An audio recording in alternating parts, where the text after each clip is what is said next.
So hello everyone, welcome to botany class and I am your botany educator. और आज हम continue करने जा रहे हैं हमारा photosynthesis. In the previous lecture हमने डिस्कस किया था कि फोटोसिंथेसिस रिएक्शन में हमें क्या चाहिए होता है, light reaction and the dark reaction. Light reaction में हमने साइक्लिक एंड नॉन साइक्लिक दोनों फोटोफॉस्फोराइलेशन देखे थे, करेक्ट। ओके, अब अपन ने नॉन साइक्लिक को बहुत अच्छे तरीके से समझाता है कि जब लाइट रिएक्शन होती है तो वहाँ पर ऑक्सीजन बनती है। किससे बनती है? वाटर के हाइड्रोलाइसिस से। वाटर के ब्रेकडाउन से क्या बन जाती है? हमारे पास ऑक्सीजन बन जाती है जो कि रिलीज हो जाती है। इसके साथ साथ हमारी जो लाइट रिएक्शन होती है इसके अंदर हमारे पास ATP एंड NADPH का फॉर्मेशन भी होता है। यहाँ तक हमने बहुत अच्छे तरीके से समझा था और किस तरीके से इलेक्ट्रॉन ट्रांसफ़र होते हैं ये भी हमने बहुत अच्छी तरीके से समझ लिया था। आपका फोटो सिस्टम समझ में आ गए थे कि कौन कौन से फोटो सिस्टम्स होते हैं, उनमें क्या यूनिकनेस होती है, किस तरीके से यहाँ पे इलेक्ट्रॉन ट्रांसपोर्ट होते हैं, किस तरीके से बेटा ATP बनती है, ये हमने प्रीवियस लेक्चर के अंदर देखा था। अब बात करते हैं डार्क रिएक्शन की। डार्क रिएक्शन में भी हमने हमारी C3 साइकिल्स को देख लिया था। C3 साइकिल में हमने देखा कि किस तरीके से 3 स्टेप्स के दौरान हमारे पास क्या बन जाता है, ग्लूकोज बन जाता है, करेक्ट, ग्लूकोज बना दिया था हमने। और ये करने के लिए हमने कितनी ATP खर्च करनी पड़ी, कितनी NADP खर्च करनी पड़ी, हमने ये भी देखा, करेक्ट। ये सब अपन ने देखा और हमने क्या करा, पहले कार्बन यानी कि CO2 को फिक्स किया, उसके बाद हमने वहाँ से ग्लूकोज बनाया रिडक्शन प्रोसेस से, फिर हमने रीजनरेशन करके वापस से ReO-BP बनाया जहाँ से हमने साइकिल को स्टार्ट किया था। तो ये था हमारा C3 साइकिल। आज हम इसी तरीके से एक और बात करने जा रहे हैं कि C3 प्लांट में कुछ यूनिक चीज़ पाई जाती है जो कि होता है फोटो रेस्पिरेशन। फोटो रेस्पिरेशन मतलब लाइट के प्रेजेंस में प्लांट रेस्पिरेशन करता है। जी हाँ, वो सिर्फ ऑक्सीजन रिलीज नहीं करता, प्लांट खुद भी ऑक्सीजन को लेता है और CO2 को रिलीज करता है जैसे कि हम करते हैं। ठीक है, बात समझ में आई कि प्लांट भी क्या कर रहे हैं, सनलाइट के प्रेजेंस में ऑक्सीजन को ले रहे हैं और CO2 को छोड़ रहे हैं। बट इसके लिए कंडीशंस होती हैं। क्या कंडीशन है? इसके लिए होना चाहिए टेम्परेचर हाई। जैसे कि 12 बज जाती है तो हमें टेम्परेचर बहुत ज़्यादा हाई देखने के लिए मिलता है।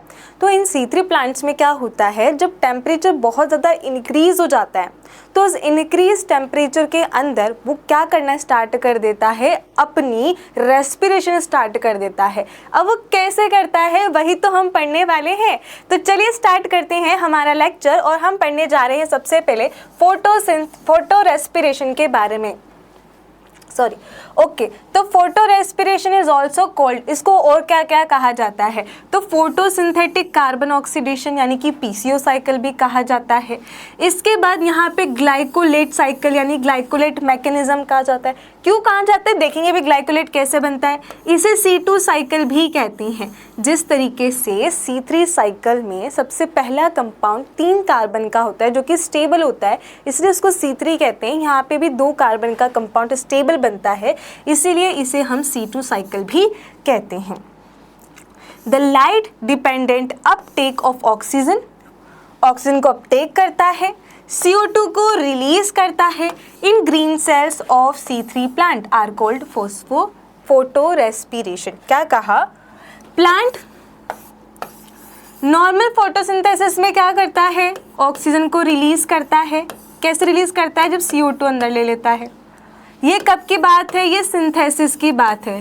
कब की बात है, ये सिंथेसिस में। कौन से सिंथेसिस बेटा, फोटोसिंथेसिस। बट जब बात करी जा रही है रेस्पिरेशन के लिए तो वो क्या करता है, O2 को रिलीज कर देता है, सॉरी, वो क्या करता है, CO2 को रिलीज करता है और ऑक्सीजन को लेता है। ठीक है, जैसे हम ऑक्सीजन लेते हैं CO2 छोड़ते हैं, इस तरीके से ये भी क्या करता है, ऑक्सीजन को लेता है, CO2 को बाहर छोड़ता है। इसे ही क्या कहते हैं, फोटो रेस्पिरेशन। क्या कहते हैं, फोटो रेस्पिरेशन। क्लियर हो गया। तो प्लांट ऐसा कैसे कर पा रहा है, कैसे वो ऑक्सीजन ले रहा है, कैसे वो CO2 को छोड़ रहा है, यही हम अभी पढ़ने वाले हैं। हमें याद रखना है कि जो पूरी प्रोसेस होती है ये तीन यहाँ ऑर्गेनेल्स के अंदर होती है। पहला है क्लोरोप्लास्ट, दूसरा है पेरोक्सिसोम, तीसरा है माइटोकॉन्ड्रिया। ये चीज़ें याद रखनी, जब अपन पूरा C2 साइकिल पढ़ेंगे या फोटो रेस्पिरेशन पढ़ेंगे तो यहाँ पे क्लोरोप्लास्ट से स्टार्ट होगा, क्लोरोप्लास्ट से पेरोक्सिसोम, पेरोक्सिसोम से माइटोकॉन्ड्रिया एंड देन वापस माइटोकॉन्ड्रिया से पेरोक्सिसोम एंड पेरोक्सिसोम से क्लोरोप्लास्ट के अंदर ही क्या होगा, जाएगा। अब देखो कंडीशन फॉर फोटो रेस्पिरेशन, यहाँ पे चाहिए होता है high light intensity, high oxygen and low CO2, high temperature चाहिए होता है। देखो क्या होता है, जब सन की इंटेंसिटी क्या होती है, बहुत ज़्यादा होती है, ठीक है। जब क्या है, हमारी जो सन से लाइट आने वाली है, जो सनलाइट है, इंटेंसिटी वेरी हाई, तो क्या होता है बच्चे, तो क्या होता है, यहाँ पे बहुत ज़्यादा वाटर का हाइड्रोलाइसिस होता है। क्या होता है, वाटर का हाइड्रोलाइसिस होता है। वाटर का हाइड्रोलाइसिस होगा तो क्या होगा, ऑक्सीजन बनेगी, और ऑक्सीजन क्या होगी, फिर ज़्यादा बनेगी, ठीक है। जब सनलाइट की इंटेंसिटी बहुत ज़्यादा है, नॉर्मल कंडीशन में नहीं है, बहुत ज़्यादा है, तब क्या होता है, वाटर का हाइड्रोलाइसिस बहुत ज़्यादा होता है, जिससे कि ऑक्सीजन ज़्यादा अमाउंट में बनती है कंपेयर टू द CO2। अब उसके पास क्या है, प्लांट के पास ऑक्सीजन ज़्यादा है और CO2 कम है, ठीक है। जब ऑक्सीजन ज़्यादा होगी और CO2 क्या होगी, कम, उस कंडीशन में क्या होगा, हमारा जो प्लांट है वो इस ऑक्सीजन को यूज़ में लेगा और CO2 को बाहर निकालेगा, यानी कि इसको आउट कर देगा, ठीक है। बात समझ में आई कि यहाँ पर क्या हो जाएगा, ये रिएक्शन हो जाएगी। ओके, अब क्या होने वाला है, अब हमने C3 साइकिल जब देखी थी तो हमने C3 साइकिल में एक एंजाइम पढ़ा था, रुबिस्को। क्या पढ़ा था बेटा, रुबिस्को पढ़ा था। ये रुबिस्को क्या करने का काम कर रहा था, कार्बोक्सिलेशन कर रहा था। क्या कर रहा था, कार्बोक्सिलेशन की प्रोसेस को कर रहा था। कार्बोक्सिलेशन मतलब CO2 को ले रहा था, CO2 को फिक्स कर रहा था और क्या कर रहा था, यहाँ पे ग्लूकोज का प्रोडक्शन कर रहा था इन द C3 साइकिल। लेकिन जब अपन बात करते हैं कि ऑक्सीजन की कंसंट्रेशन अब बहुत ज़्यादा हो गई है, तो उस कंडीशन में हमारे पास एक एक्टिविटी आ जाती है जो होती है ऑक्सीजनेज। कौन सी होती है, ऑक्सीजनेज एक्टिविटी हो जाती है। वापस से बता देती हूँ कि इन द डे टाइम, या फिर मैं बोलूँ कि हाई लाइट इंटेंसिटी है, हाई लाइट इंटेंसिटी है, तो उस कंडीशन में क्या होता है, हमारे पास रुबिस्को की दो एक्टिविटी होती है, एक होती है कार्बोक्सिलेज और एक होती है ऑक्सीजनेज, ठीक है। ये रखा मेरा रुबिस्को, ठीक है। इस रुबिस्को के पास दो एक्टिविटी होती है बेटा, एक होती है कार्बोक्सिलेशन और दूसरी होती है ऑक्सीजनेज, ठीक है, ऑक्सीजनेज। अब क्या हो जाता है, जब हमारा RUBP हमारे उसके अंदर प्रेजेंट है, RUBP यानी कि राइबोलोज 1,5-बिसफॉस्फेट प्रेजेंट है, तो यहाँ पे क्या होता है, जब ऑक्सीजन का अमाउंट ज़्यादा होता है, डे टाइम है, हाई लाइट की इंटेंसिटी आ रहा है, 12 बज रहे हैं दिन के, तो क्या हो जाता है, यहाँ पे RUBP पे यहाँ पे ऑक्सीजनेज एक्टिविटी बन जाती है, ऑक्सीजनेज एक्टिविटी हो जाती है, किसके पास, रुबिस्को के पास, ठीक है। जब यहाँ पर ऑक्सीजनेज एक्टिविटी हो जाएगी तो यहाँ पर अब क्या बनेगा बेटा, यहाँ पे ऑक्सीजन का यूज़ होगा, इससे कौन आकर बाइंड कर जाएगी, यहाँ पे ऑक्सीजन आकर बाइंड कर जाएगी। अब यहाँ पर जो कंपाउंड बनेगा वो 3PGA तो बनेगा ही, इसके अलावा यहाँ पे क्या बनेगा, फोस्फोग्लाइकोलेट। क्या बनेगा, फोस्फोग्लाइकोलेट यहाँ पे बनेगा, जो कि 2 कार्बन का होगा। एक तो ये हमारा 3 कार्बन का था और ये 2 कार्बन का बनेगा यहाँ पे। RUBP क्या था, 5 कार्बन का था, ठीक है। तो 5 कार्बन कि टूट के क्या बना लेता है हमारे पास 3PGA और 2 फॉस्फोग्लाइकोलेट यहाँ पर बना लेता है। ये 3 कार्बन का है, 2 कार्बन यानी कि 5 कार्बन यहाँ पर हो गए। किसने काम किया यहाँ पे? ऑक्सीजनेज ने काम किया। किसने काम किया यहाँ पे? ऑक्सीजनेज ने काम किया। कब काम किया? जब दिन का टाइम होता है, जब लाइट की इंटेंसिटी बहुत ज़्यादा होती है। क्लियर हो गया? कार्बोक्सिलेशन कब हो रहा है? जब CO2 की कंसंट्रेशन ज़्यादा होती है। जब CO2 की कंसंट्रेशन ज़्यादा होगी तो कार्बोक्सिलेशन होगी। व्हेन CO2 कंसंट्रेशन हाई, जब CO2 की कंसंट्रेशन हाई है तो हमारा ये काम करेगा। बट ये किस चीज़ पर लागू होता है? Only for the C3 plant. किसके लिए होगा? C3 प्लांट के अंदर। किसके पास होगा? C3 प्लांट के अंदर। बिकॉज C3 प्लांट के पास क्या होता है? इनके पास होता है रुबिस्को एंजाइम। इसके अलावा C3 प्लांट, जैसे कि हमारे वीट का प्लांट हो गया, राइस का प्लांट हो गया, तो ये हमारे C3 प्लांट्स होते हैं। इन C3 प्लांट्स में जब CO2 की कंसंट्रेशन हाई होती है तो यहाँ पर फोटोसिंथेसिस होता है, फूड बनाया जाता है।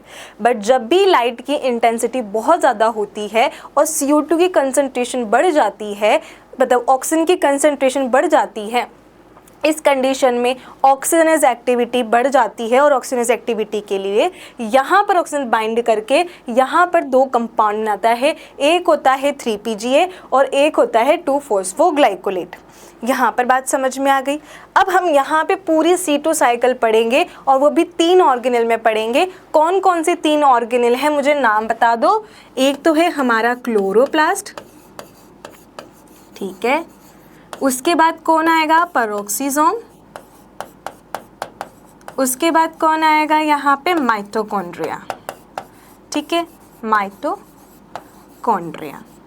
आगे बात समझ में क्लियर हुआ यहाँ पे सबको कि हम ये किस में पढ़ेंगे और कौन से ऑर्गेनेल में ये साइकिल कंप्लीट होगी? कौन सी साइकिल? Photo respiration. क्लियर हो गया? आगे बढ़े। देखो आगे बात कि कंडीशन क्या है फोटो रेस्पिरेशन के लिए? हाई लाइट इंटेंसिटी होनी चाहिए, ऑक्सीजन की कंसंट्रेशन हाई और CO2 की लो होनी चाहिए, हाई टेम्परेचर होना चाहिए। रुबिस्को यहाँ पर क्या करता है? कॉम्पिटिटिव बाइंडिंग करता है। क्या करता है? कॉम्पिटिटिव, कि अगर यहाँ पर CO2 की कंसंट्रेशन हाई होगी तो यहाँ पे CO2 के साथ कार्बोक्सिलेशन करेगा। अगर यहाँ पे ऑक्सीजन की कंसंट्रेशन हाई होगी तो ऑक्सीजनेज एक्टिविटी करेगा। तो इस तरीके से कॉम्पिटिटिव बाइंडिंग ये शो करेगा। Usually Rubisco has a much greater affinity, CO2 के लिए ज़्यादा होती है देन द ऑक्सीजन। अगर अपन यूजुअली बात करें तो रुबिस्को जो होता है वो CO2 के लिए ज़्यादा एफिनिटी शो करता है। अब ये एफिनिटी का मतलब होता है कि वो उससे ज़्यादा बाइंड होना पसंद करता है, ठीक है, CO2 से, ऑक्सीजन से इतना नहीं करता। बट अगर कंडीशन ही ऐसी आ गई है जहाँ पर उसे करना पड़ेगा तो फिर वो क्या करता है? फोटो रेस्पिरेशन करता है। अब अपन पूरी मैकेनिज्म देखने वाले हैं यहाँ पर, सबका ध्यान यहाँ पर होना चाहिए। चलिए अपन शुरू करते हैं। सबसे पहले क्या होता है? हमारा RUBP है, ठीक है। अब RUBP क्या होता है? यहाँ बाहर से आती है ऑक्सीजन। अब यहाँ पे है हाई टेम्परेचर, यहाँ पे क्या है? हाई टेम्परेचर और ऑक्सीजन। ये क्या करेंगे? जो RUBP प्रेजेंट है हमारा, ये RUBP oxygen and Rubisco enzyme के साथ ऑक्सीजनेज एक्टिविटी करेगा और क्या बना लेगा? यहाँ पर एक तो बना लेगा 2PGA जो कि 3 कार्बन का कंपाउंड है, 3 फॉस्फोग्लाइकोलेट। इसके अलावा यहाँ पे क्या बनाएगा? ग्लाइकोलेट बना लेगा, 3 phosphoglycerate and 2 phosphoglycolate. 3 phosphoglycerate 2 phosphoglycolate. यहाँ पे कैसे बना? By the RUBP। कैसे बना? RUBP। देखो सबसे पहले क्या हुआ? यहाँ पर था हमारा RUBP। RUBP की फुल फॉर्म क्या होती है? Ribulose 1,5 base phosphate. ये RUBP है, 5 कार्बन का है, ठीक है। अब क्या हो रहा है? यहाँ पे आ रही है ऑक्सीजन। इसके अलावा हमारे पास एंजाइम है यहाँ पे रुबिस्को, ओके, रुबिस्को है। यहाँ पे हो जो रुबिस्को ऑक्सीजनेज एंजाइम काम करेगा, ठीक है। जब ऑक्सीजनेज एंजाइम काम करेगा तो यहाँ पर हमारे पास क्या रेडी हो जाएगा? एक तो बनेगा 3 फॉस्फोग्लिसरेट, 3 फॉस्फोग्लिसरेट, ठीक है, एक तो ये बनेगा। इसके अलावा हमारे पास बनेगा 2-फॉस्फोग्लाइकोलेट, 2-फॉस्फोग्लाइकोलेट। बेटा ये कहाँ पे बन रहा है? ये क्लोरोप्लास्ट के यहाँ पे बन रहा है। ऑक्सीजन आई, इसने ये 2 कंपाउंड यहाँ पर बना दिए। अब सुनना मेरी बात, ये 2-फॉस्फो, ये जो 3-फॉस्फोग्लिसरेट होता है, ये तो C3 साइकिल में जाएगा। अभी हमें इससे कोई काम नहीं है, हमें काम है फॉस्फोग्लाइकोलेट से काम है। अब ये फॉस्फोग्लाइकोलेट क्या हो जाता है? ये ग्लाइकोलेट के अंदर कन्वर्ट हो जाता है, ग्लाइकोलेट के अंदर कन्वर्ट हो जाता है, ठीक है। ये 2 कार्बन का है, हमारे पास ग्लाइकोलेट बन गया। अब ये ग्लाइकोलेट क्या करता है? ये जाता है पेरोक्सीसोम के अंदर। कहाँ पे जाता है ये? पेरोक्सीसोम के अंदर ये जाएगा, एंट्री कर जाएगा, ठीक है। अब ये यहाँ पे मैं इसको कहाँ पर लेकर आ गई? पेरोक्सीसोम में। ये है ग्लाइकोलेट। पेरोक्सीसोम के यहाँ पे मुझे मिल जाएगा बेटा ऑक्सीजन, ठीक है। अगर ऑक्सीजन मिलेगी तो ये मेरा क्या बनाएगा? ग्लाइऑक्सिलेट, ग्लाइऑक्सिलेट यहाँ पर फॉर्म करेगा। इसके साथ साथ यहाँ पे क्या बन जाएगा? पर हाइड्रोजन पेरोक्साइड बन जाएगा। क्या बन जाएगा? हाइड्रोजन पेरोक्साइड बन जाएगा। अब इस ग्लाइऑक्सिलेट के अंदर एक अमीनो ग्रुप की एंट्री हो जाएगी। अगर एक अमीनो ग्रुप की एंट्री हो जाएगी तो ये ग्लाइसिन बना लेगा। ग्लाइसिन क्या होता है बेटा? अमाइनो एसिड होता है। क्या होता है? अमाइनो एसिड है। तो यहाँ पे हमारे पास क्या हो गया? पेरोक्सीसोम का काम हो गया। पेरोक्सीसोम में इस तरीके से यहाँ पे ग्लाइसिन बन गई। देखो ग्लाइकोलेट हमने यहाँ पे बना लिया, ठीक है। अब ये ग्लाइकोलेट पेरोक्सीसोम के अंदर जा रहा है। ये ग्लाइकोलेट पेरोक्सीसोम में आया। अब पेरोक्सीसोम में ऑक्सीजन आएगा, बाइंड करेगा और यहाँ पे ग्लाइऑक्सिलेट एंड हाइड्रोजन पेरोक्साइड बन जाएगा। उसके बाद एक अमीनो ग्रुप की एंट्री हो जाएगी जो क्या बना लेगा? यहाँ पर ग्लाइसिन अमाइनो एसिड बना लेगा। ग्लाइसिन अमाइनो एसिड बना लेगा, ठीक है। ये 2 कार्बन का है। अब देखो अब क्या होने वाला है? अब ये जो ग्लाइसिन है ये जाने वाला है माइटोकॉन्ड्रिया के अंदर। जब ये ग्लाइसिन कहाँ पे आ गया? माइटोकॉन्ड्रिया के अंदर आ गया है तो ये यहाँ पर जाकर क्या बना लेगा? सेरीन बनाएगा। क्या बनाएगा? सेरीन, ठीक है। इसके अलावा अब यहाँ से क्या निकलते हैं? अमीनो ग्रुप निकलते हैं, ठीक है। अब देखो यहाँ पे यही हो रहा है। यहाँ पे क्या आया? ग्लाइसिन आया। ग्लाइसिन से यहाँ पे अमीनो ग्रुप निकल गया। इसके अलावा अब यहाँ पे देखना, ग्लाइसिन आपके 2 कार्बन का है लेकिन इसके कितने हैं? 2 मॉलिक्यूल है। 2 मॉलिक्यूल है यानी कि 4 हमें यहाँ पे देखना है कि 4 कार्बन है। अब यहाँ से एक CO2 निकल जाता है तो 3 कार्बन रह गए। तो उससे क्या बना लिया हमने? यहाँ पर सेरीन बना लिया। यहाँ पे क्या बन गया? 3 कार्बन का एक सेरीन यहाँ पर बन गया। इसके अलावा यहाँ पे क्या हो रहा है? NADH का फॉर्मेशन भी हो रहा है। वापस से बताती हूँ, देखो क्या हो रहा है यहाँ पर। यहाँ पे ग्लाइसिन के बेटा 2-2 मॉलिक्यूल हैं। यहाँ पे अपन सबको 2-2 लेकर आएंगे ना। ये 2 है, ये 2, 2, 2।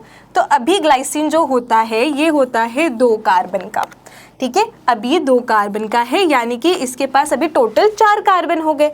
अब यहाँ से एक अमीनो ग्रुप तो निकल गया बच्चा। उसके अलावा यहाँ पे एक CO2 रिलीज हो जाती है। क्या होती है? CO2 release. ऑक्सीजन तो उसने क्या करी? इनहेल। ऑक्सीजन क्या करी? प्लांट ने ली और माइटोकॉन्ड्रिया के यहाँ से CO2 उसने रिलीज कर दी। सिंपल। अभी CO2 रिलीज हो गया बेटा। अब यहाँ पे 4 कार्बन थे, अब कितने हो जाएंगे? 3 कार्बन। 3 कार्बन का यहाँ पे ये क्या बना लेगा? सेरीन यहाँ पर फॉर्म कर लेगा, ठीक है। और इसके साथ साथ यहाँ पर क्या बन जाएगी? NADPH का NADPH एनर्जी यहाँ पर फॉर्म हो जाएगी। आई बात समझ में? क्या क्या हुआ? समझ में आया? देखो पहला जो था ये हमारा क्लोरोप्लास्ट है, ओके, क्लोरोप्लास्ट है। फिर हमारा जो दूसरा पार्ट आया वो पेरोक्सीसोम था कि पेरोक्सीसोम में एंट्री हो गई। पेरोक्सीसोम में कौन बाइंड किया? ऑक्सीजन बाइंड किया तो ग्लाइऑक्सिलेट बना, फिर यहाँ पे अमीन ग्रुप बाइंड किया जिससे कि ग्लाइसिन बना। अब ग्लाइसिन जो है वो कहाँ चला जाता है, माइटोकॉन्ड्रिया के अंदर चला जाता है, ठीक है। माइटोकॉन्ड्रिया में एंट्री हो जाती है। माइटोकॉन्ड्रिया में एंट्री हो जाने के बाद ये क्या कर लेता है, सेरीन बना लेता है। क्या बना लेता है, सेरीन बना लेता है। अब ये सेरीन जो होता है वापस से पेरोक्सिसोम के अंदर जाएगा।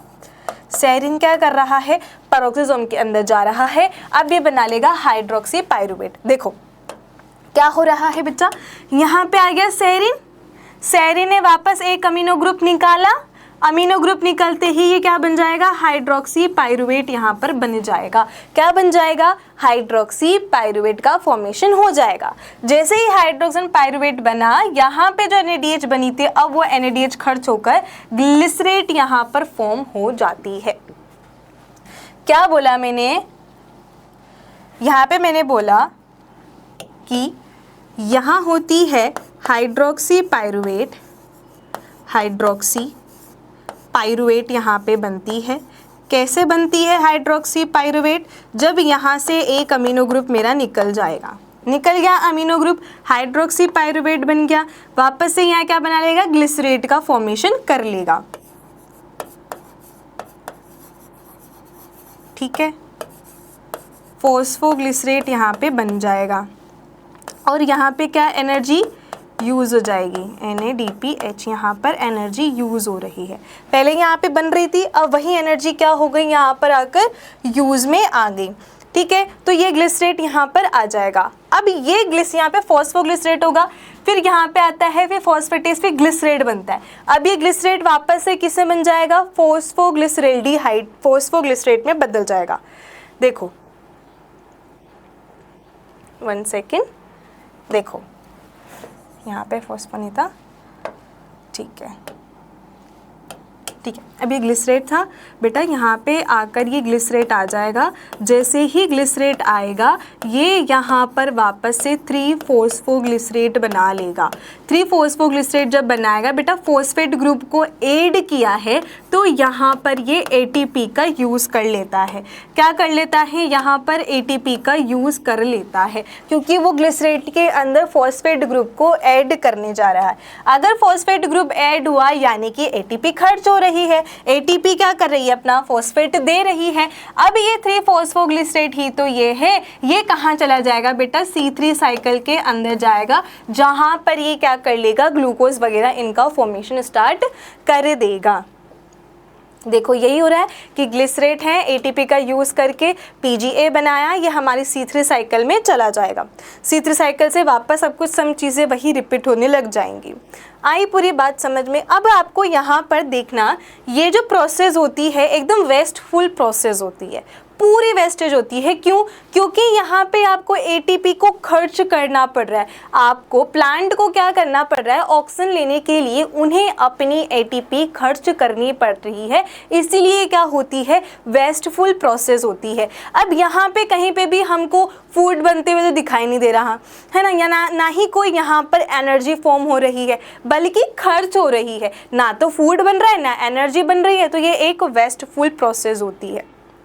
वापस से देख लेते हैं, 5 कार्बन का RBP हमारे क्लोरोप्लास्ट के अंदर होता है प्लांट के। अब ये क्या करता है, जब ऑक्सीजन की कंसंट्रेशन हाई हो जाती है, क्यों, क्योंकि लाइट की कंसंट्रेशन, लाइट की इंटेंसिटी बहुत ज़्यादा हाई है, इसके अलावा वाटर की हाइड्रोलाइसिस जब होती है तो ऑक्सीजन बनता है, धीरे धीरे धीरे ऑक्सीजन की कंसंट्रेशन हाई हो जाती है। उस कंडीशन में रुबिस्को ऑक्सीजनेज एक्टिविटी बढ़ जाती हैं, जिसके वजह से यहाँ पर हमारे पास 2 कंपाउंड्स बनते हैं, 3-फॉस्फोग्लिसरेट एंड एक होता है 2-फॉस्फोग्लाइकोलेट। 2-फॉस्फोग्लाइकोलेट ग्लाइकोलेट के अंदर कन्वर्ट होता है, क्योंकि ये जो चीज़ होती है वो तो C3 साइकिल में जाएगी, यानी कि केल्विन साइकिल में जाएगी। अब जो ग्लाइकोलेट बना है, ये ग्लाइकोलेट कहाँ पर एंटर कर जाएगा, पेरोक्सिसोम ऑर्गेनेल के अंदर चला जाएगा। पेरोक्सिसोम के आने के बाद वहाँ पे ऑक्सीजन है जो यहाँ पर आकर बाइंड करेगी, तो ये ग्लाइओक्सिलेट बनाएगी, उसके साथ यहाँ पे हाइड्रोजन पेरोक्साइड बनेगा। अब यहाँ पे क्या हो जाता है, जब अमीनो ग्रुप एंटर होती है, ऐड होता है, तो ग्लाइसिन बनता है। जब ग्लाइसिन बनता है, ये ग्लाइसिन एंटर कर जाता है किसके अंदर, माइटोकॉन्ड्रिया में। माइटोकॉन्ड्रिया में इस ग्लाइसिन से, क्योंकि टोटल 4 हो गए हैं, एक अमीनो ग्रुप निकाल दिया, CO2 भी निकल गई, NADPH भी यहाँ पर बन गई, और यहाँ पे क्या फॉर्मेशन हो जाता है, सेरिन बन जाती है। ये सेरिन अमाइनो एसिड वापस से पेरोक्सिसोम में जाती है, पेरोक्सिसोम से हाइड्रोक्सी पायरुवेट से ग्लिसरेट, और ये ग्लिसरेट जो होता है वो क्लोरोप्लास्ट में चला जाता है और वहाँ पर ATP का यूज़ करके 3-फॉस्फोग्लिसरेट बनाता है, जो अगेन C3 साइकिल में जाकर अब क्या करेगा, फूड की सिंथेसिस करेगा। तो बेसिकली आपको फोटो रेस्पिरेशन क्लियर हुआ कि फोटो रेस्पिरेशन क्या प्रोसेस है, आ गई बात समझ में। अब अपन ने इसको C2 पाथवे क्यों कहा, क्योंकि जो पहला बन रहा है स्टेबल कंपाउंड, जो पहला स्टेबल कंपाउंड बन रहा है वो 2 कार्बन का है, वो 2 कार्बन का है। C3 में वो 3 कार्बन का था, उसका नाम क्या था, 3-फॉस्फोग्लिसरेट था, वो 3 कार्बन का था, बट यहाँ पे ग्लाइकोलेट है जो कि 2 कार्बन का है, इसीलिए इसको क्या कहा है, C2 साइकिल कहा है। इन C2 पाथवे क्या, in C2 pathway there is neither synthesis of sugar, ना तो शुगर बन रही है, ना ही ATP बन रही है, ना ही NADPH2 बन रही है, कुछ भी नहीं बन रहा है। तो C2 pathway result in the release of CO2 release हो रही थी, कहाँ पे हो रही थी, माइटोकॉन्ड्रिया में देखा था, with the utilization of ATP, कि भैया वो CO2 रिलीज कर रहा है, CO2 रिलीज में भी वो एक है अपने पास ATP को खर्च कर रहा है, एनर्जी खर्च कर रहा है CO2 को रिलीज करने के लिए। तो फोटो रेस्पिरेशन क्या हो जाती है, एक वेस्टफुल प्रोसेस हो जाती है। क्या हो जाती है, वेस्टफुल प्रोसेस हो जाती है। The biological function of photorespiration is not known yet। अभी तक हमें इसका बायोलॉजिकल फंक्शन नहीं पता, बस हमें ये पता है कि प्रोसेस होती है जिसमें ऑक्सीजन लेते हैं, CO2 छोड़ते हैं, उस CO2 को भी बाहर निकालने के लिए ATP खर्च करनी पड़ रही है, इसीलिए हमारी फोटो रेस्पिरेशन जो होती है एक वेस्टफुल प्रोसेस होती है। क्लियर हुआ यहाँ पे सबको, आगे चलिए अब यहाँ पे क्वेश्चन सॉल्व कर लेते हैं कि the process which makes major difference between C3 and C4 plant वो क्या है। जो C3 एंड C4 प्लांट के अंदर डिफरेंस लेकर आती है वो क्या होती है, फोटो रेस्पिरेशन। रेस्पिरेशन तो होता ही नहीं है, ये तो सेम चीज़ें हैं, वो दोनों के अंदर होगी, बट जो डिफरेंस लेकर आ रहा है दोनों के बीच में वो होता है फोटो रेस्पिरेशन। क्यों, देखो क्यों, क्या होता है, C3 प्लांट के अंदर हमें फोटो रेस्पिरेशन देखने के लिए मिलता है, फोटो रेस्पिरेशन देखने के लिए मिलता है, okay. But in C4 plant, अब C4 प्लांट अपन देखेंगे कि मेज एंड जो शुगर केन होती है उनके अंदर ये C4 प्लांट साइकिल चलती है, तो इसके अंदर फोटो रेस्पिरेशन जो होती है वो नहीं चलती है, फोटो रेस्पिरेशन जो होती है वो नहीं होती है। अब क्यों नहीं होती है, क्योंकि ये C4 प्लांट इस तरीके की अलग क्रेन्स एनाटॉमी को अपने पास रखता है, तो इसको अपने पास रूबिस्को लेने की कोई ज़रूरत ही नहीं है। रूबिस्को नहीं है तो ऑक्सीजनेस कैसे होगी। अब ये कुछ इस तरीके से अपने अंदर अडेप्टेशन लाते हैं कि ये हाई टेम्परेचर के अंदर भी क्या कर पाते हैं, फोटोसिंथेसिस कर पाते हैं। अभी देखते हैं अपन कि कैसे कर पाते हैं, चलिए। आ जाते हैं हम हमारे C4 पाथवे पे, यानी कि H/SLAC पाथवे पे। इन्होंने ही इस पाथवे को बताया तो इनको नाम दे दिया गया C4 प्लांट स्पेसिफिकेशन। कि C4 प्लांट का क्या स्पेसिफिकेशन होता है, they lack a process called photorespiration, इनके पास फोटो रेस्पिरेशन नहीं होता। So have greater productivity of biomass, तो इनके पास ज़्यादा ग्रेटर प्रोडक्टिविटी होती है क्योंकि इनको कोई अलग से एनर्जी खर्च नहीं करनी पड़ रही है, right. They tolerate higher temperature, ये बहुत हाई टेम्परेचर को कंट्रोल कर लेते हैं बिकॉज ये ऐसी जगह पर रहते हैं C4 प्लांट जहाँ टेम्परेचर हाई होता है, okay. They show a response to high light intensity, ये हाईलाइट इंटेंसिटी के लिए क्या करते हैं, रेस्पॉन्स शो करते हैं। They have a special type of leaf anatomy, इनकी जो लीफ होती है उसमें एक स्पेशल एनाटॉमी होती है जिसे कहते हैं क्रेन्स एनाटॉमी। ये क्रेन्स एनाटॉमी क्या होती है, हमारे इनके प्लांट में क्या होता है, बंडल शीथ होती है बेटा, ठीक है, वेस्कुलर बंडल होता है, सॉरी वेस्कुलर बंडल होता है, यहाँ पे जाइलम होता है एंड फ्लोएम होता है। क्लियर है, क्या है, जाइलम एंड फ्लोएम है। अब इसके चारों ओर क्या मिलते हैं, यहाँ पर बंडल शीथ देखने के लिए मिलती है। क्या मिलती है यहाँ पर, बंडल शीथ। ये क्या है, रुको, ये क्या है, हमारी बंडल शीथ। अब इस बंडल शीथ के भी चारों तरफ अपने को क्या देखने के लिए मिल जाता है, मेसोफिल, मेसोफिल सेल क्या मिल जाती है, मेसोफिल। तो बाहर की तरफ कौन है, मेसोफिल, ओके, मेसोफिल है, और अंदर की तरफ यहाँ पर कौन है, बंडल शीथ, बंडल शीथ। इसे ही क्या कहते हैं हम, क्रेन्स एनाटॉमी कहते हैं। क्या कहते हैं, क्रेन्स एनाटॉमी कहते हैं। आई कि यहाँ पे जो वेस्कुलर बंडल होता है, क्या होता है बेटा, यहाँ पे ये हमारा वेस्कुलर बंडल है। वेस्कुलर बंडल में क्या होते हैं, xylem and phloem, xylem and phloem. Xylem जो कि वाटर ट्रांसपोर्ट करता है, फ्लोएम जो फूड ट्रांसपोर्ट करता है। तो अब क्या है, इनके चारों तरफ बंडल शीथ यहाँ पे प्रेजेंट है, बंडल शीथ के ऊपर मेसोफिल है। तो इस तरीके की यहाँ पे स्पेशल एनाटॉमी मिलती है in the C4 plant.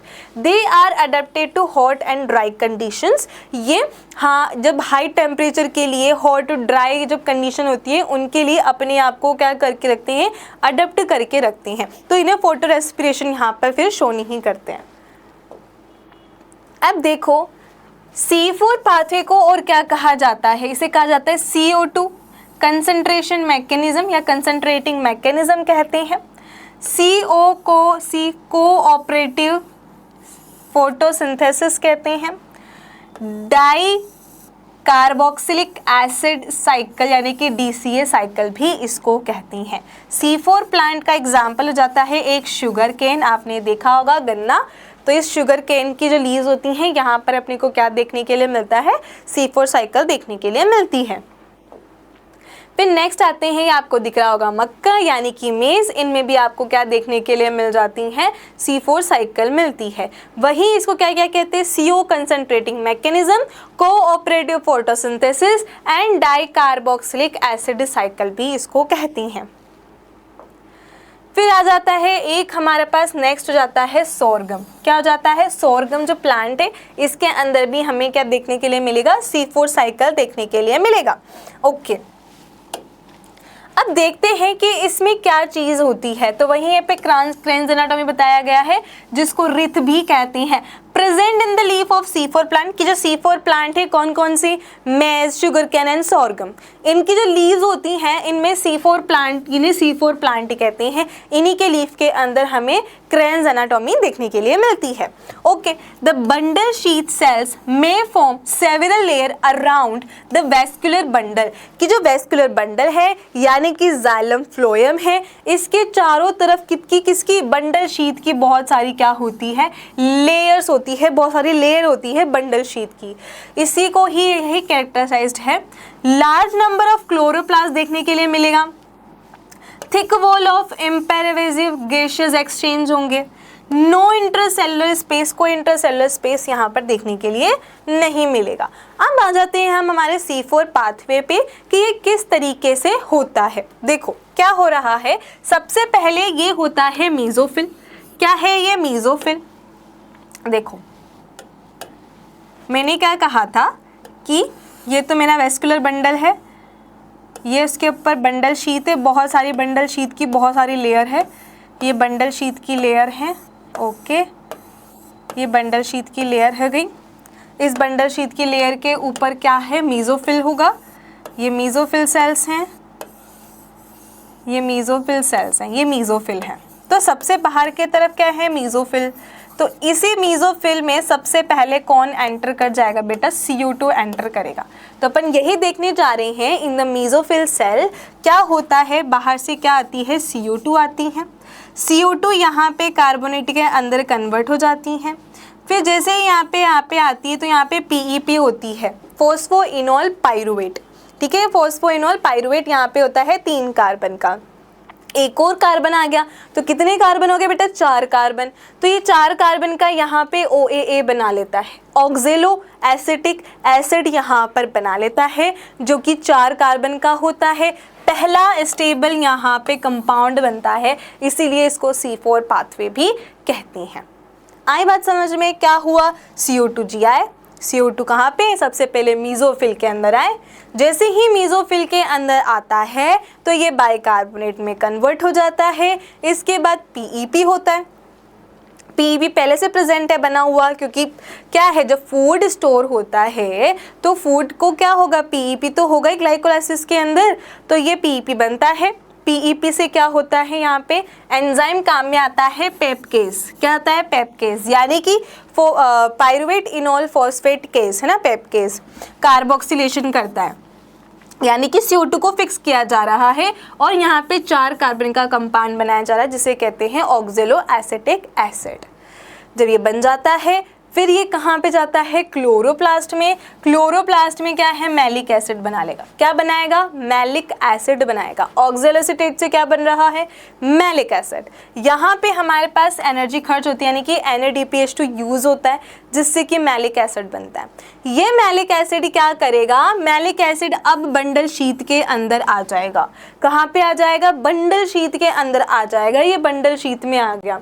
Bundle sheath cells में जैसे ही मैलिक एसिड आता है, यहाँ पे हो जाती है एक CO2 रिलीज, तो ये 4 कार्बन का 3 कार्बन में टूट जाएगा। क्या बनाएगा? Pyruvic acid. इसके अलावा यहाँ पे NADPH2 फॉर्म होगा। ये जो CO2 रिलीज हुआ है ये C3 साइकिल के अंदर चला जाएगा, जो C3 साइकिल करके यहाँ पे ट्राइओस फॉस्फेट जैसे कि हमारा PGAL ग्लिसरल्डिहाइड ये बनाएगा, जो आगे जाकर या तो सुक्रोज बनाएगा। सुक्रोज पूरे प्लांट में भेजा जाएगा थ्रू द फ्लोएम, एंड यहाँ पे स्टोर फॉर्म में स्टार्च को रख लेगा इन द क्लोरोप्लास्ट। अब ये पाइरुविक एसिड क्या करेगा? वापस से कहाँ पर आ जाएगा? इस मीज़ोफिल सेल्स के अंदर आएगा, जहाँ पे ये वापस से PEP बनाएगा, जिसके लिए इसको अपनी 2 ATP को खर्च करना पड़ रहा है, खर्च करना पड़ेगा। चलिए देखो, तो सबसे पहले क्या होती है बाहर की तरफ? Mesophyll sales. क्या होती है? Mesophyll sales. ये मेरी एक मीज़ोफिल सेल्स हैं, ठीक है, ये है mesophyll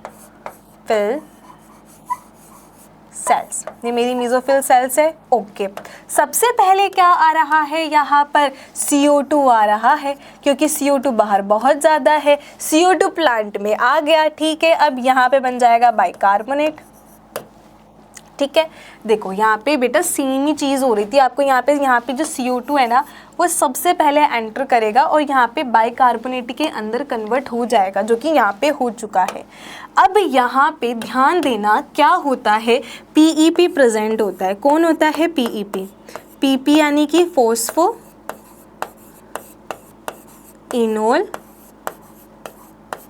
pyruvate, phospho enol pyruvate, ठीक है, फॉस्फोइनोल पाइरुवेट होता है PEP। अब ये PEP क्या करता है? इस CO2 को फिक्स करेगा, लेकिन इसके लिए एक एंजाइम होता है पेपकेज। पेपकेज यानी कि पेपकेज बोले तो फॉस्फोइनोल पाइरुवेट कार्बोक्सिलेज। क्या होगा? कार्बोक्सिलेज। यहाँ पे एंजाइम क्या होगा? कार्बोक्सिलेज। कार्बोक्सिलेज होगा, जो क्या करेगा? यहाँ पे CO2 को फिक्स कर देगा। कैसे करेगा? देखते हैं। ये हमारे पास कितने कार्बन का है बेटा? 3 कार्बन का। PEP कितने कार्बन का है? 3। याद करो, जब ग्लाइकोलाइसिस होती है, ग्लूकोज को तोड़ा जाता है, तो हमारे पास PEP बन जाती है। यही PEP तो पाइरुवेट बनाती है ना, तो ये PEP बन गई। अब ये PEP इस बाहर वाले CO2 को फिक्स करेगी through the enzyme PEP case या फिर पीईपी कार्बोक्सिलेज के थ्रू। अब ये पीईपी कार्बोक्सिलेज के थ्रू जब इसको फिक्स करेगी तो यहाँ पे ये 4 कार्बन का कंपाउंड बनाएगी जिसे कहेंगे OAA। क्या कहेंगे? OAA, ऑक्जेलो acetic acid, ऑक्जेलो acetic acid OAA बना लेगी।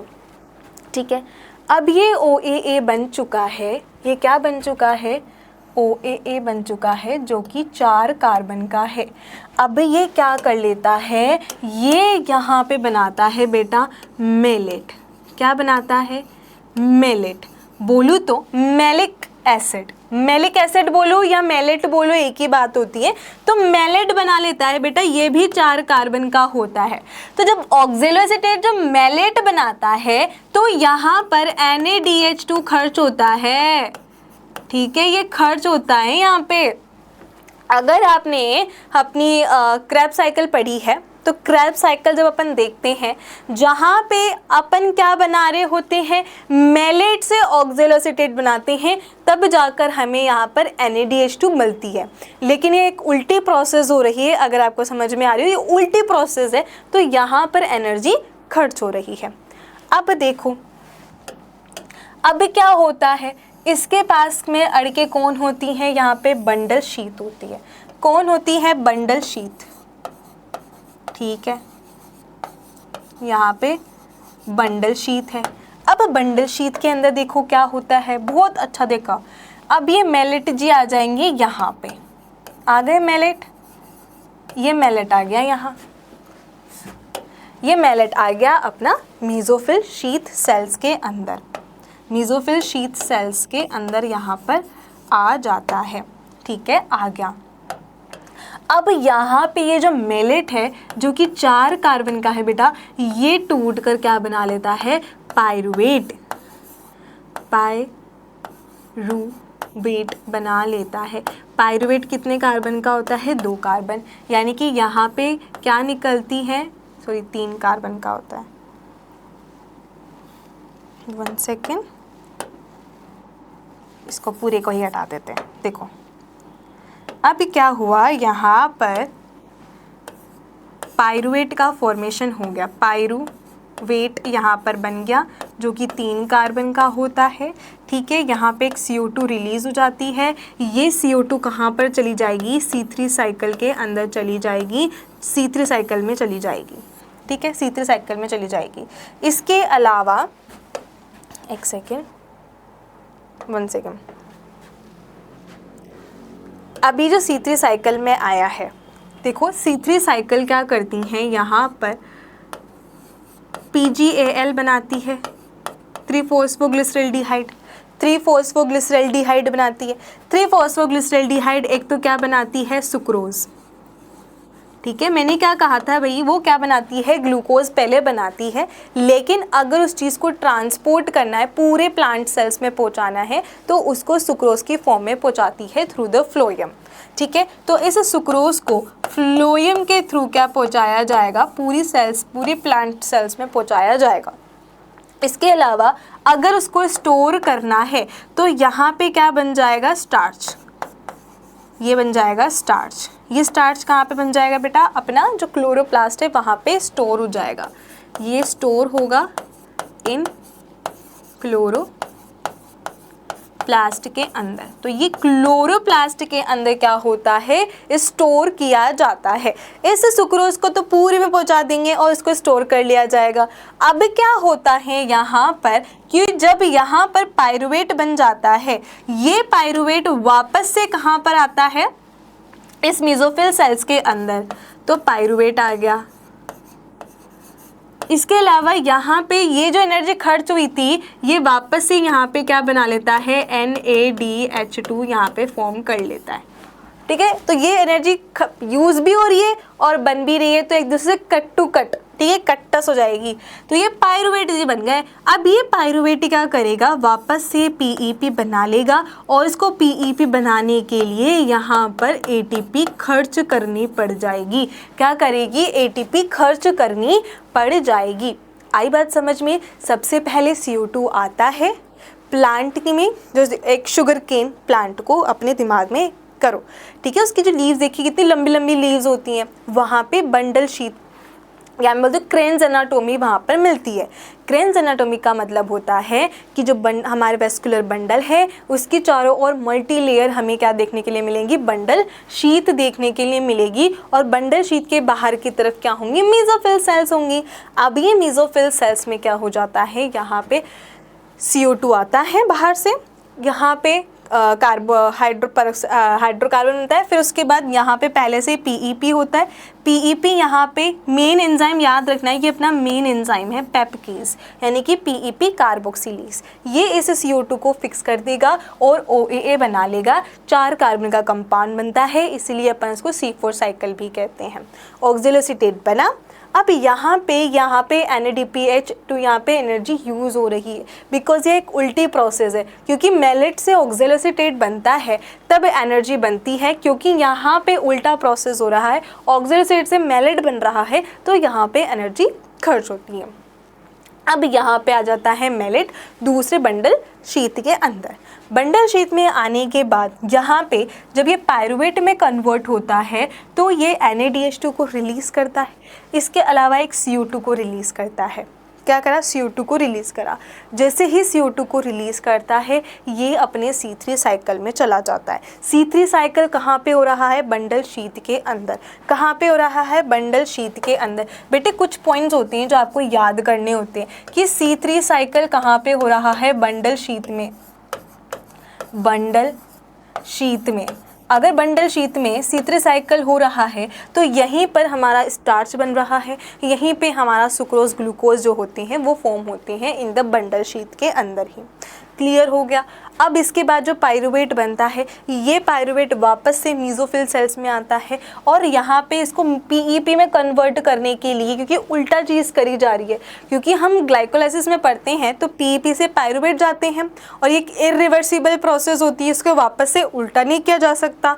तो इसको उल्टा करने के लिए, पायरुवेट से PEP बनाने के लिए इसको एनर्जी खर्च करनी पड़ रही है यहाँ पे। ओके, तो ये वो पूरा डायग्राम था। प्लाज्मोडेस्माटा क्या होता है, 2 सेल्स को आपस में जोड़कर रखता है, ठीक है। सेम पूरी चीज़ हुई, ठीक है, समझ में आ गई किस तरीके से फ्लोएम जाएगा, इस तरीके से ट्रांसपोर्ट होगा। तो ये हमारा C4 पाथवे था। ये पूरा क्या था, हमारा C4 पाथवे था। यहाँ पे कार्बन का फिक्सेशन कौन करवा के दे रहा है, CO2 फिक्सेशन कौन करवा कर दे रहा है, पेप्केज, ठीक है। और अगर मैं ये बात करूँ कि C3 प्लांट अगर होते तो CO2 का फिक्सेशन कौन कर रहा था, तो वो हो जाता है रुबिस्को। कौन हो जाता है, रुबिस्को। बट यहाँ पे कौन होता है, पेप्केज। कहाँ पे, C4 साइकिल के अंदर होता है पेप्केज। यहाँ पे बात समझ में आ गई। देखो यहाँ इस पाथवे के अंदर हमारे पास बहुत सारी एनर्जी जो होती है यूज़। देखो 6 CO2 जब आती है, जब 6 CO2 आती है तब एक ग्लूकोज बनता है। 6 CO2 आती है तो एक ग्लूकोज बनता है और यहाँ पे 30 ATP का यूज़ होता है और 12 NADPH यूज़ होते हैं। कब, जब 6 CO2 अंदर आएंगे तो 30 ATP खर्च होती है एंड 12 NADPH खर्च यहाँ पर होते हैं। बात समझ में आई कि जब 6 CO2 बनानी है, कि अगर 6 CO2 का फिक्सेशन करते हैं, जब 6 CO2 को फिक्स करते हैं तो यहाँ पर 30 ATP और 12 NADPH जो होते हैं वो यूज़ में आते हैं, वो यूज़ के अंदर आते हैं। ये C4 प्लांट के अंदर होता है।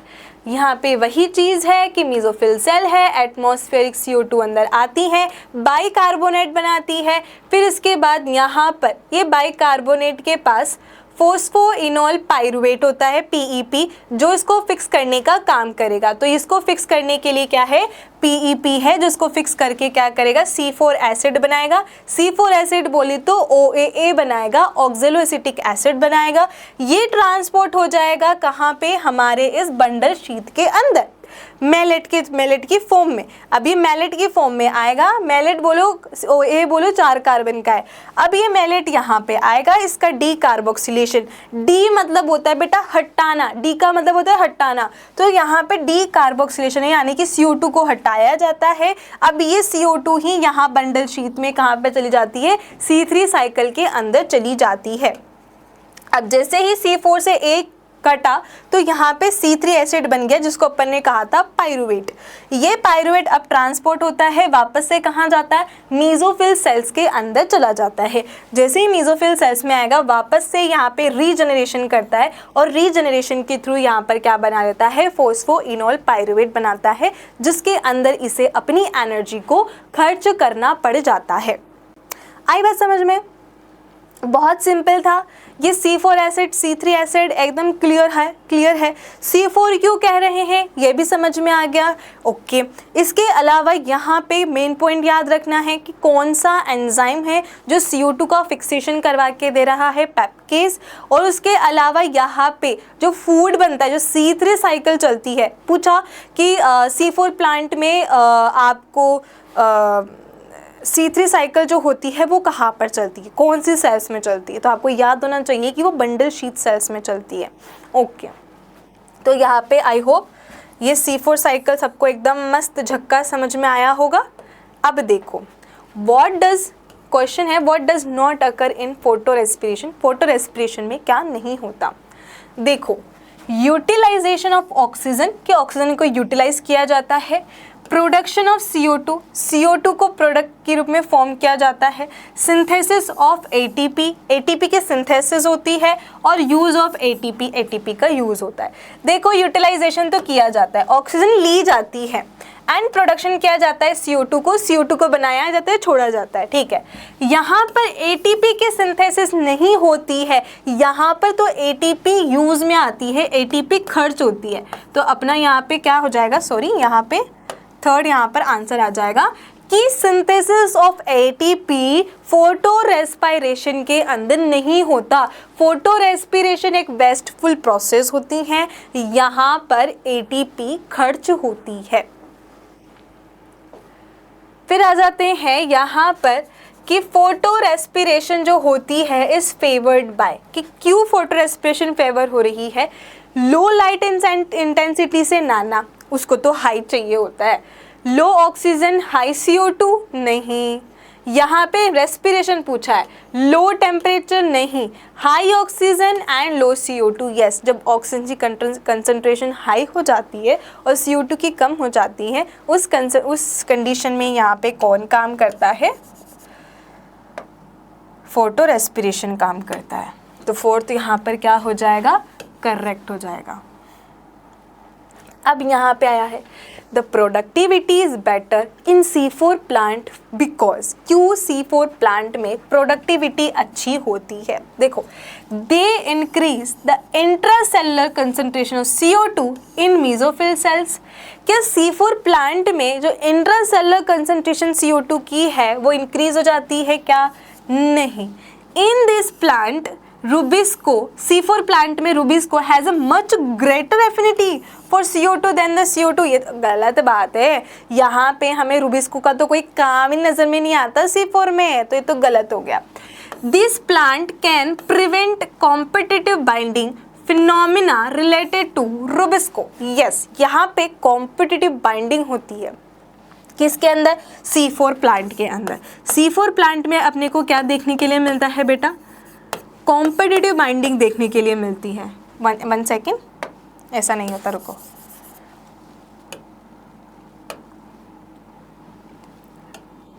हाँ, जब यहाँ पे बात करी जाती है ना रुबिस्को के लिए, रुबिस्को क्या करता है, यहाँ पे कॉम्पिटिटिव बाइंडिंग शो करता है, कॉम्पिटिटिव बाइंडिंग शो करता है। कैसे बाइंडिंग शो करता है कि अगर ऑक्सीजन की कंसंट्रेशन हाई हुई तो ये ऑक्सीजन के साथ बाइंड करेगा, अगर CO2 की कंसंट्रेशन हाई हुई तो फिर ये CO2 के साथ बाइंड करेगा। तो ये ऐसी चीज़ें करता है, जबकि हमारा जो C4 प्लांट है वो तो हाई टेम्परेचर में ही अपना काम बढ़िया कर लेता है, उसको फोटो रेस्पिरेशन करने की ज़रूरत नहीं पड़ती, उसको अपनी एनर्जी खर्च करने की ज़रूरत नहीं पड़ती। सो ये जो प्लांट होते हैं ये प्रिवेंट करते हैं कॉम्पिटिटिव बाइंडिंग को, जिसे रिलेटेड होता है टू रुबीज़ को, ये इनके अंदर प्रिवेंट नहीं होता। This plant minimises the carboxylation activity of rubisco को, ऐसा कुछ भी नहीं होता। तो अपने पास जो थर्ड है वो करेक्ट हो जाएगा। अब यहाँ पे देखो, ड्यूरिंग फोटोसिंथेसिस जब फिक्सेशन किया जाता है एक CO2 मॉलिक्यूल का इन द मेज, अब याद रखना अगर वो मेज पूछ रहा है तो यानी कि हमें ये क्लियर होना चाहिए कि ये C4 प्लांट के बारे में बात कर रहा है। किसके बारे में? C4 प्लांट के बारे में।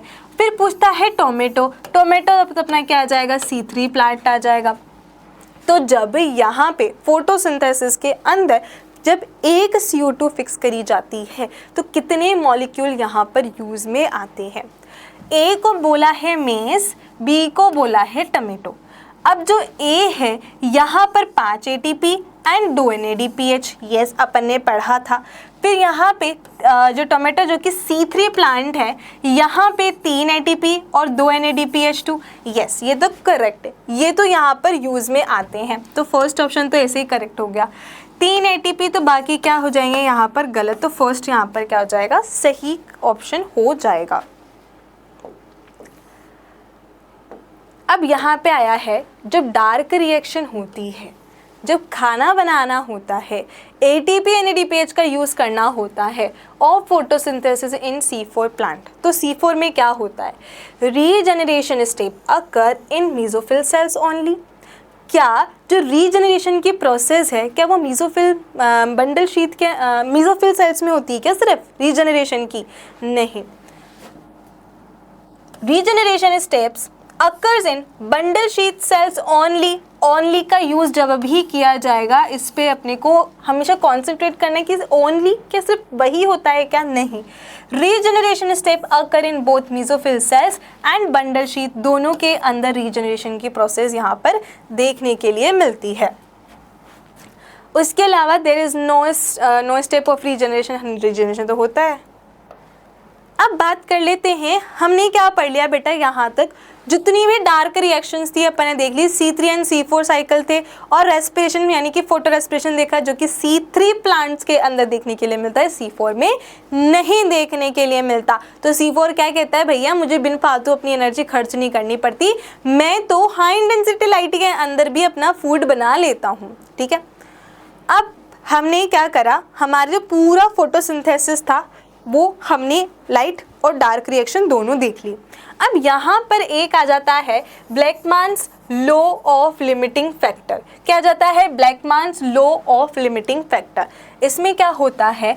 If a chemical process is affected by more than one factor, अगर कोई केमिकल प्रोसेस है, जैसे कि अब अपन फोटोसिंथेसिस की बात कर रहे हैं कि कब फोटोसिंथेसिस जब एक से ज़्यादा फैक्टर पे क्या होती है? अफेक्टेड होती है, then its rate will be determined by one factor which is nearest to its minimal value.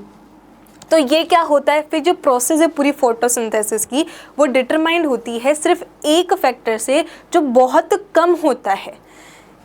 क्या बात करी जा रही है? देखो, फोटोसिंथेसिस करने के लिए CO2 चाहिए भी, लाइट भी चाहिए होती है, वाटर भी चाहिए होता है, टेम्परेचर भी चाहिए होता है। सही, अगर इन सब में से अगर टेम्परेचर कम हो गया, बाकी सब चीज़ें नॉर्मल है, अगर टेम्परेचर कम हो गया तो फोटोसिंथेसिस की रेट जो हो जाएगी वो डिक्रीज़ हो जाएगी।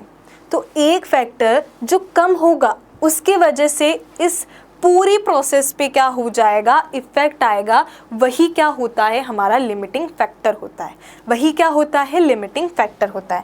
तो यहाँ पर यही बात कही जा रही है कि इतनी सारी चीज़ों से फोटोसिंथेसिस क्या है? अफेक्टेड हो रही है, then its rate will be determined by one factor which is nearest to its minimal. क्या है? Minimal value. It is the factor which directly affect the process if its quantity is changed. ठीक है, green leaf and optimal light CO2 conditions the plant may not photosynthesize if the temperature is very low।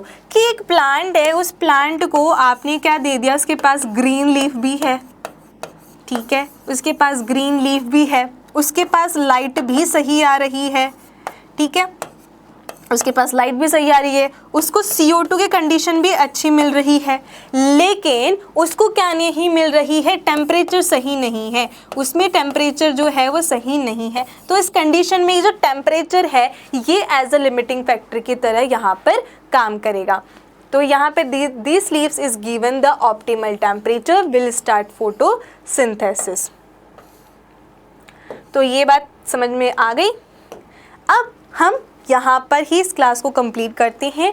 आगे हम next class के अंदर और भी कुछ factors देखेंगे जो फोटोसिंथेसिस की रेट को अफेक्ट करती हैं। तो कल अपन ये सब पूरी बात करेंगे किस तरीके से इंटरनल एक्सटर्नल फैक्टर्स होती हैं जो फोटोसिंथेसिस प्रोसेस को अफेक्ट करती हैं। हमने हमारी जो फोटोसिंथेसिस थी उसमें लाइट डार्क बहुत अच्छे से कंप्लीट किया है। अब उसको अफेक्ट करने वाले जो ये भी फैक्टर्स हैं उनको हम हमारी नेक्स्ट क्लास के अंदर पढ़ेंगे।